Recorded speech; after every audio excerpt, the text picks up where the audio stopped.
This is Lisa McDowell, your Highway Diva trucker, and I'm going to talk to you today about income while you're out here on the road making money with these trucking companies. I want to talk about it because this morning I saw on a post in Facebook that one of the trucking companies lost a lawsuit because they weren't paying their second seat drivers at least the minimum wage.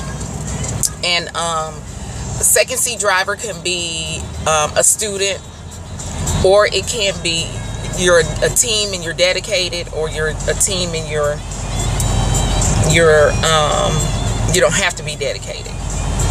And they're not meeting minimum wage requirements, and that's crazy to me. Out here driving these trucks, and you're away from home, and you're away from your family, and you drive 10 hours a day, 10 to 11 hours a day, and you're not making any money. Well,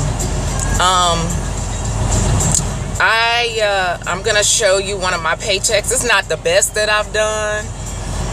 I only made this amount because I sat for 4 days.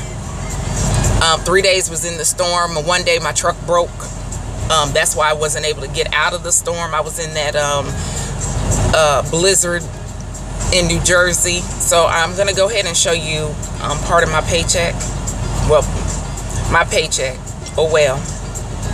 So that you'll know what to look forward to. So, some people say you're not making any money. Money to one person can be one thing, and to another one it could be it's a lot of money, or it's a little money, or whichever, however you want to say it. But I only had one run that week because, like I said, I got stuck in the snow, in the blizzard in New Jersey. So I'm gonna show you my paycheck, and I hope you guys can see it.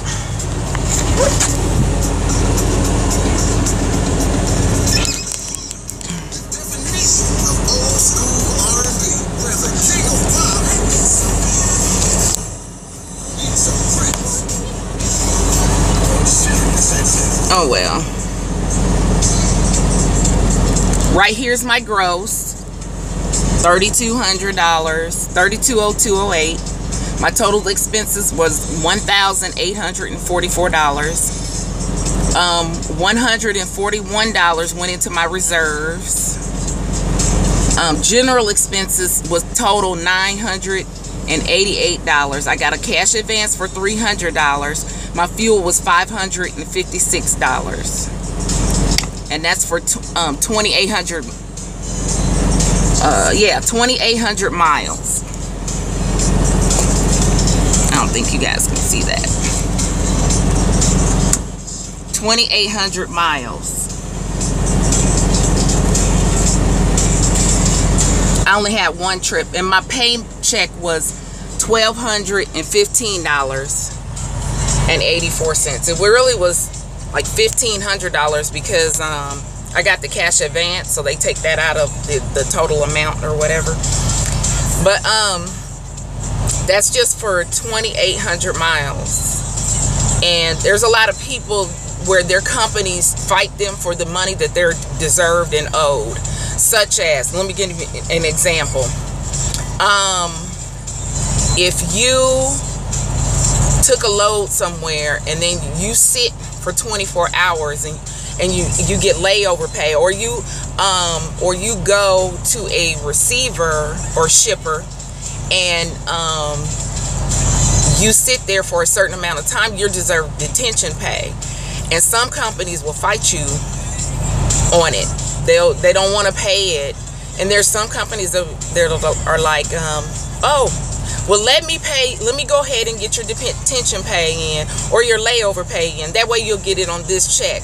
And some companies will say, oh, it'll be on the next check. Oh, it'll be on the next check, until you completely forget about it, and then they keep the money. Well, you really deserve that. You deserve that money. That's your money. You spent that time there, and I don't see what the issue is about giving it to you.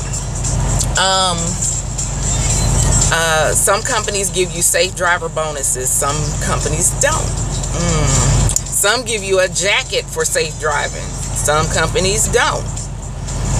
A lumper. If you go to a company and you require a lumper and you don't turn in a PO for that lumper, it comes out of your paycheck. They know you went. They know the trailer got unloaded or loaded or however. You're entitled to that money, but you've got to prove that you actually gave it to the company for their services. Now you've got to get a receipt and send in a copy of that receipt. Scan it in and okay, whatever. There's a my company is making us switch from PeopleNet to Qualcomm, in which I can't stand Qualcomm. I used to have a Qualcomm when I was with KLLM, and they made us, if we arrived to a location to pick up a load, we had to put a location ID number in. If we left with that load, we had to put a macro in saying we were loaded and rolling. If we delivered to a place, we had to put delivered with that, it's called a customer ID number, with that customer ID number in. And then we are lease operators, and they only give us either 15 miles or 30 minutes of personal conveyance on our trucks. Personal conveyance, PC time. Meaning, let me give you a great example of why I don't like it with the Qualcomm. Because right now, if I wanted to go to my mom's house, I'm in Chicago right now. If I wanted to go to my mom's house and not use my time because I want my time to start back when I'm ready to leave at 6 o'clock in the morning, then I switch to PC time. I have 250 miles within 24 hours that I can use. And with the Qualcomm, we don't have that. We won't have that luxury anymore, and that's, I just have to deal with it, I guess. But there's I think it's just a better way to track us. It's going to be really interesting, especially using these customer ID numbers and stuff. And if you're, let's get back to what's really going on. But if you're working for a company and you're a second seat and you're not being paid what you're supposed to be paid, then I don't know if it was a class action lawsuit with that company. Then you need to really investigate with your company and make sure that you're at least being paid minimum wage for your state, or the state that your company is conducting business out of, the home terminal. That's really, really important for you. Another thing that I was talking to another driver about earlier today is that the fuel is killing him. And I said, if you're a lease operator, how's the fuel killing you? He said, well, they tell him to stop here and stop there. No, wait a minute. You can stop wherever you want to when you're a lease operator. If you get that load there on time, they don't care which way you can fly to the moon and come back. As long as that load is delivered on time, you can stop anywhere you want to get fuel at. I refuse to get fuel at the TAs and the Petros and the Pilots and Flying J's and the Loves unless they're competitive. They have to be within, for me to get 100 gallons, they have to be within 10 cents of that no-name company down the street. If that no-name, there's another thing I do. If the no-name company, if I've been there before and the no-name company has great looking fuel, because I don't want anything to clog up my truck or tear up my truck. That's the most important thing. Then I'll go to the no-name. Forget the shower. I'll go pay for the shower because that's a tax write-off. So, as lease operators, you know, you guys got to take care of your business and do what's right for your business, because if your business fails, it fails for you. It doesn't fail for the company that you're working for, and it doesn't fail for any of the other lease operators around you. So you got to take care of what you need to take care of to make some money. And I know that my little 2,800 miles wasn't anything. And you know, yes, I did make $1,200 off of it, but